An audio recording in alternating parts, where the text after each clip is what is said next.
एक ब्राह्मण समाज को, क्षत्रिय समाज को आपने बढ़ने दिया, बढ़ने दिया, बढ़ने दिया।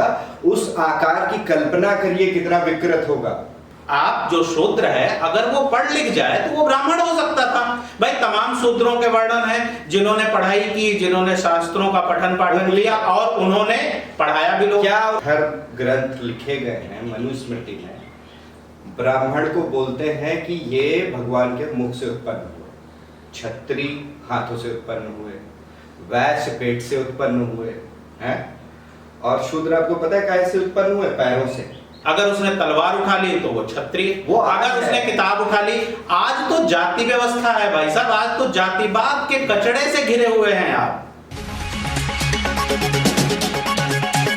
मनीष जी, आप मुझे ये बताइए कि जब दलितों की बात होती है तो आप इतने अग्रेसिव क्यों हो जाते हैं? आपको स्टूडियो में इसीलिए बुलाया गया है कि हम आपकी बातों को अपने स्टूडियो के माध्यम से लोगों तक पहुंचा सकें, तो आप आराम से भी बता सकते हैं अपनी बात को। आराम से ही बात करते हैं मैडम। आप लोग ये क्यों हम लोगों से बात करते समय ही इस तरीके के सवाल करती हैं? आपको पता है जो धर्म ग्रंथ लिखे गए हैं मनुस्मृति में, ब्राह्मण को बोलते हैं कि ये भगवान के मुख से उत्पन्न हुए, क्षत्रिय हाथों से उत्पन्न हुए, वैश्य पेट से उत्पन्न हुए हैं, और शूद्र आपको पता है कैसे उत्पन्न हुए? पैरों से। इतनी अपमानजनक बात उसमें उल्लेखित है और हम उसको बात करने के लिए आपसे विनती करके बात करेंगे। आप उसे मानते हो, सम्मान देते हो। एक बात बताइए कि एक शरीर का हिस्सा अगर विकसित होता चला जाए तो क्या शरीर बैलेंस रहेगा? एक ब्राह्मण समाज को, क्षत्रिय समाज को आपने बढ़ने दिया, बढ़ने दिया, बढ़ने दिया। उस आकार की कल्पना करिए कितना विकृत होगा। ये बैलेंस बातें ना आप लोगों ने कभी करी, ना उसके बारे में आप डिस्कस करते हो। हम कुछ बोलते हैं तो आप जैसे लोग हम पे सवाल उठाते हैं कि हमारा एग्रेशन क्यों है, हम इतनी ऊंची आवाज में बात क्यों करते हैं। डॉक्टर साहब, मैं आपको जवाब दूं। देखिए ये जो समाज है, अगर इसको एक इंसान के शरीर की तरह माना जाए तो वर्ण व्यवस्था ये कहती है कि जो लोग ब्राह्मण थे वो मुख से पैदा हुए, जो क्षत्रिय थे वो भुजाओं से पैदा हुए, ये सब जो वैश्य थे। पंडित जी, अच्छा सुन लीजिए सर, उल्लेख है कि नहीं है? अच्छा आपकी बात हमने सुनी ना डॉक्टर साहब, आप भी सुन लीजिए, थोड़ा सा धैर्य रखिए। और पैरों से शूद्र पैदा हुए, चलिए आपकी बात मानते हैं। वर्ण व्यवस्था में आप जानते हैं एक शूद्र को क्षत्रिय बनने का या ब्राह्मण बनने का पूरा अधिकार था और उसका पूरा प्रोविजन था। कैसे? अगर वो मेहनत करता है, अगर उसने तलवार उठा ली तो वो क्षत्रिय, वो अगर उसने किताब उठा ली। आज तो जाति व्यवस्था है भाई साहब, आज तो जातिवाद के कचड़े से घिरे हुए हैं आप। आज आपको जो तकलीफ है वो जातिवाद की। अच्छा, वर्ण व्यवस्था जाति व्यवस्था में क्या फर्क है? फर्क यही था ना, वर्ण व्यवस्था में आप अपने वर्ण को चेंज कर सकते हैं। आप जो शूद्र है अगर वो पढ़ लिख जाए तो वो ब्राह्मण हो सकता था।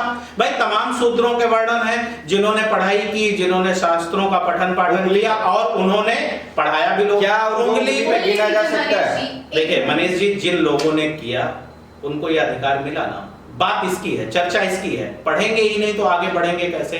दूसरी बात, आपको पैरों से इतनी तकलीफ क्यों है? समाज में अगर शरीर का हिस्सा पैर भी है सर, हाथ भी है, दिमाग भी है, पेट भी है। मैं एक बात आपसे रखता हूं कि अगर पैर को चोट लगे तो क्या दर्द नहीं होगा? बिल्कुल होगा। तो क्या पैर समाज का हिस्सा नहीं है? क्या पैर शरीर का हिस्सा नहीं है? पैर होने से आपको इतनी तकलीफ है? पैर वो ब्राह्मण भी हैं। डॉक्टर साहब ध्यान से सुनिएगा, जो नौकरी करते हैं, जो छोटे काम करते हैं, जो शूद्रों के काम बताए गए हैं, अगर वो कार्य एक ब्राह्मण करता है तो वो भी पैर का हिस्सा है। और पैर होने से कोई तकलीफ नहीं होनी चाहिए। एक सेकंड, अभी बात पूरी नहीं हुई। पैर ही पूजा जाता है भगवान विष्णु का, सिर नहीं पूजा जाता सर। और दूसरी बात, कभी भी आप किसी भी स्वस्थ शरीर को देखिएगा, किसी भी स्वस्थ मानसिकता के व्यक्ति को देखिएगा, पैरों के जूते हजारों के होते हैं सर, कई हजार के होते हैं, 10,000 के होते हैं, और सिर की टोपी ना चंद रुपयों की होती है। फर्क इसका है कि आप जो है विकृत मानसिकता से घिरे हैं। आपको ये लगता है कि हमको पैर क्यों कहा गया, हमको सिर क्यों नहीं कहा गया, हमको मुख क्यों नहीं कहा गया। इतना एक्सप्लेन करने की क्या आवश्यकता है? जो पैरों का वर्णन है उसका नीचे होने का वर्णन है, तुच्छ होने का वर्णन है। इसके पैर तो ये आज बता रहे हैं, पैर से लेकर के, देखिए मनीष जी, पैर से लेके सिर तक पहुंचना किसी भी व्यक्ति का यही जीवन है।